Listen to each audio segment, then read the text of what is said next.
Bismillahirrahmanirrahim. Alhamdulillahirabbil alamin. Alhamdulillahilladzi hadana li hadza wa ma kunna linahtadiya laula an hadanallah.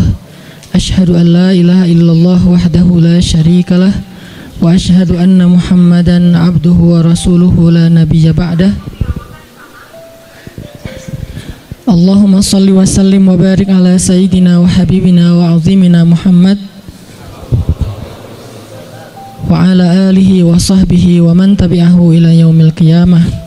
Rabbi syrah li sadri wa yassir li amri wa hlul 'uqdatan min lisani yafqahu qawli.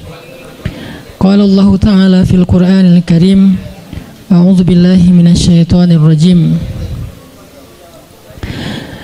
Bismillahirrahmanirrahim.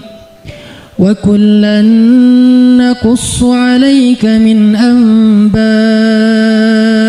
rusuli ma nuthabbitu bihi fuadak wa ja'aka fi hadhil haqqu wa maw'izatun wa dzikra lil mu'minin.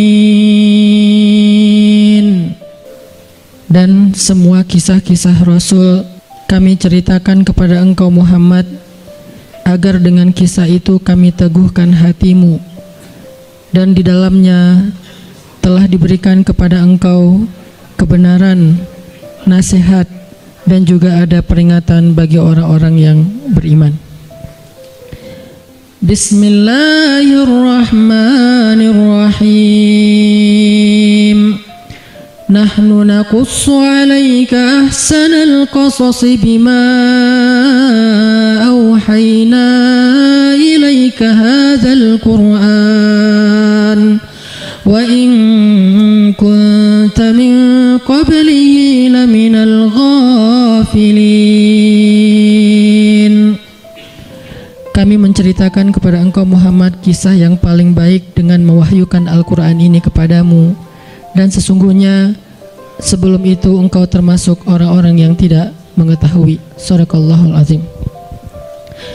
Teman-teman sekalian, alhamdulillah kita bisa kembali bertemu dan bermajelis dalam halaqah ilmu setiap Rabu malam ini. Dan di akhir tahun ini kita memulai satu halaqah baru dalam kajian sharing Rabu malam, yaitu halaqah Darsus Sirah atau mempelajari Sirah Nabawiyah. Kita coba untuk mendalami kisah-kisah atau cerita dan sejarah dari kehidupan orang yang paling mulia, yang paling agung, yang rasa-rasanya nggak ada yang lebih pantas untuk kita pelajari kehidupannya dan kita kenal sosoknya daripada Muhammad Rasulullah SAW. Sampai targetnya apa? Sampai kita bisa mengenal Nabi lebih daripada kita mengenal keluarga kita. Itu baru kita disebut dengan orang yang mencintai Nabi.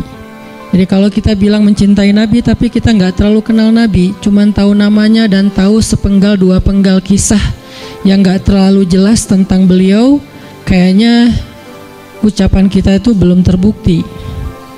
Karena orang yang mengenal seseorang baru disebut mengenal kalau dia tahu betul tentang cerita orang itu.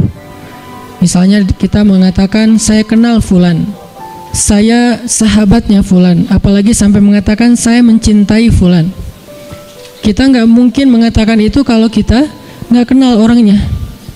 Kalau sampai kita mengklaim mengenal Nabi tapi kita nggak tahu apa-apa tentang Nabi kecuali secuil kisah, berarti jangan-jangan kita belum jujur. Nah, harusnya seperti apa kita mengenal Nabi? Kalau seandainya kita mau melihatnya dari angle yang benar, harusnya kita mengenal Nabi lebih daripada kita mengenal keluarga kita. Karena ketika Umar bin Khattab datang kepada Nabi dan mengatakan, "Ya Rasulullah, aku mencintaimu lebih daripada apapun selain diriku," maka Nabi mengatakan, "Belum cukup wahai Umar." Lalu Umar meralatnya mengatakan, "Aku mencintaimu lebih daripada diriku sendiri," maka kata Nabi, "Al-an ya Umar, sekarang baru cukup wahai Umar." Salah satu pelajaran dalam adegan itu adalah harusnya Kita mengenal Nabi bahkan lebih daripada diri kita sendiri. Kita mengenal Nabi lebih daripada keluarga kita. Seperti apa kita mengenal ibu kita, ayah kita, pasangan kita buat yang udah punya pasangan, atau anak-anak kita. Maka kita belajar mengenal Rasulullah SAW lebih daripada mereka semua. Seorang ibu tahu betul karakter anaknya. Seorang ayah tahu betul tentang kebutuhan anak-anaknya.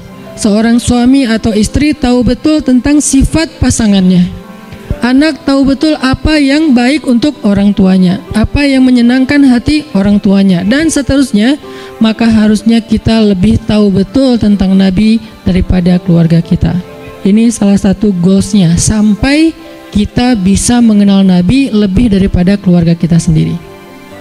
Dan ini bukan hanya buat teman-teman di sini, tapi juga buat saya pribadi.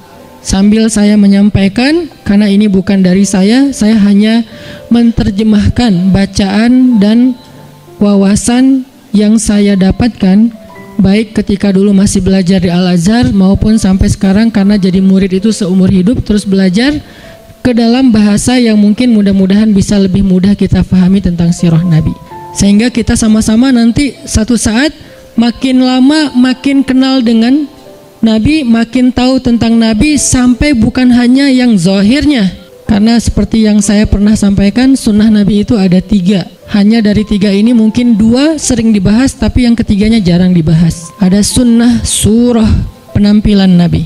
Sebagian dari penampilan Nabi hukumnya wajib diikuti, sebagian yang lain hukumnya sunnah diikuti. Artinya penampilan Nabi itu banyak dibahas, tentang jenggotnya, tentang sorbannya, tentang jubahnya, tentang sendalnya, dan seterusnya. Kemudian yang kedua, sirah perbuatan Nabi. Kehidupan Nabi secara zahir, cara tidur Nabi, cara berdiri Nabi, cara jalan Nabi, sikap Nabi, marah Nabi, dan seterusnya. Sirah aktivitas Nabi, termasuk jihadnya Nabi, dakwahnya Nabi, kehidupan pribadi beliau, kehidupan keluarganya, kehidupan masjidnya, kehidupan tetangganya, kehidupan masyarakatnya, dan seterusnya. Sirah itu banyak dibahas, dan sekarang pun kita sedang membahas itu. Tapi ada satu hal yang jarang dibahas, sarirahnya Nabi. Jadi ada surah, ada sirah, ada sarirah, perasaan Nabi. Apa yang membuat Nabi bahagia, apa yang membuat Nabi sedih, apa yang membuat Nabi berkenan, apa yang membuat Nabi gak suka, apa yang membuat Nabi sakit hati, apa yang membuat Nabi berkesan di dalam hatinya, gimana Nabi memaafkan kesalahan orang lain, apa yang membuat Nabi malu, apa yang membuat Nabi marah. Semua itu masuk dalam kategori sarirah. Gimana Nabi orangnya sangat menjaga perasaan, sehingga paling gak suka menyinggung orang lain atau memberatkan orang lain, membebankan orang lain. Itu namanya sarirah. Kita sampai kalau bisa mengenal sarirahnya Nabi, bukan hanya surah dan sirah, tapi sampai sarirah. Karena kalau kita gak belajar sarirah Nabi, kita hanya belajar kulitnya, yaitu yang tampak saja. Jangan-jangan semakin kita mengetahui sunnah Nabi, semakin kita jadi bikin orang gak nyaman, semakin galak, semakin eksklusif, bahkan jangan-jangan gak sengaja kita semakin merasa paling benar. Padahal Nabi SAW sendiri dengan sarirah beliau adalah orang yang paling menyenangkan. Gimana Nabi jadi orang yang paling menyenangkan? Itu sarirah, bukan sirah, bukan surah. Nabi menyenangkan bukan hanya karena beliau ganteng, itu udah pastilah. Tapi banyak orang ganteng tapi nyebelin ya. Ada orang yanya kencang di belakang. Ada cewek makin cantik makin bikin kita kayak nggak nyaman gitu. Kenapa nggak nyaman? Karena mungkin kecantikan dia itu jadi fitnah, kecantikan itu bikin dia jadi jutek atau apa. Ada orang secara fisiknya hampir bisa dibilang sempurna, dia fisiknya keren, tapi karena sarirahnya, mentalnya, perasaannya itu nggak humble sama orang lain, akhirnya kita juga nggak nyaman bareng dia. Makanya ada orang memilih pasangan walaupun yang tampak duluan itu fisik, tetapi kadang-kadang ada orang yang kayaknya pasangannya biasa banget, tapi dia kayak happy banget sama orang itu. Kenapa? Karena cocok secara karakter. Nah artinya mungkin kita wawasan tentang Nabi itu bagus, surahnya kita mencontohkan Nabi itu hampir sempurna, karena nggak ada yang sempurna Nabi pastinya. Cuman kok nggak bisa bikin orang nyaman? Jangan-jangan kita tahu banget surah, belajar banyak sirah, tapi hampir kurang aware tentang sarirahnya Nabi, perasaan Nabi.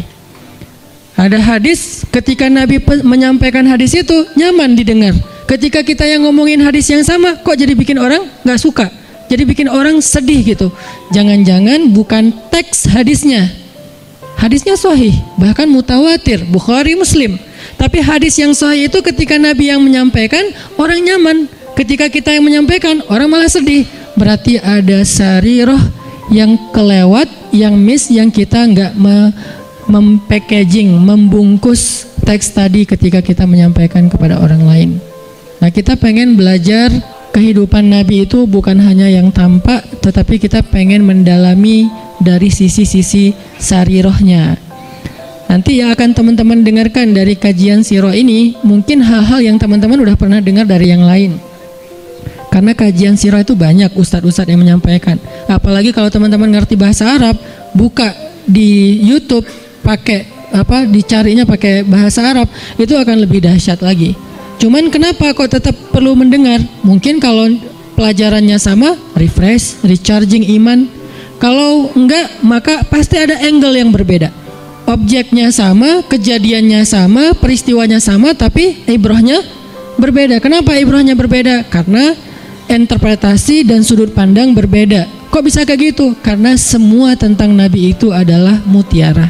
Dilihat dari mana aja bercahaya. Ada yang cahayanya dari sebelah sini. Wah, saya lihat dari sini ada ibrah, pelajaran penting, petunjuk hidup.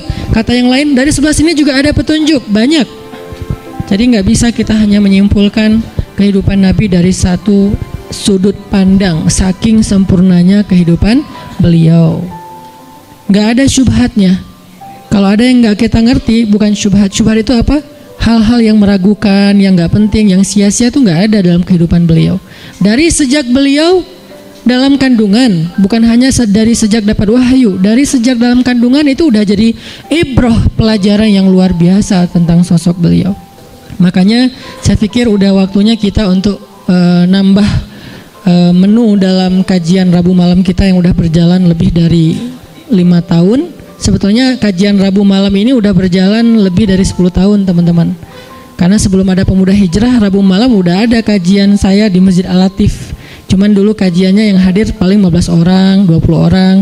Kalau Persib lagi main libur ya. Alhamdulillah kemudian dengan adanya Pemuda Hijrah kita kerja dakwah bareng-bareng jadi rame, kemudian jadi berkembang.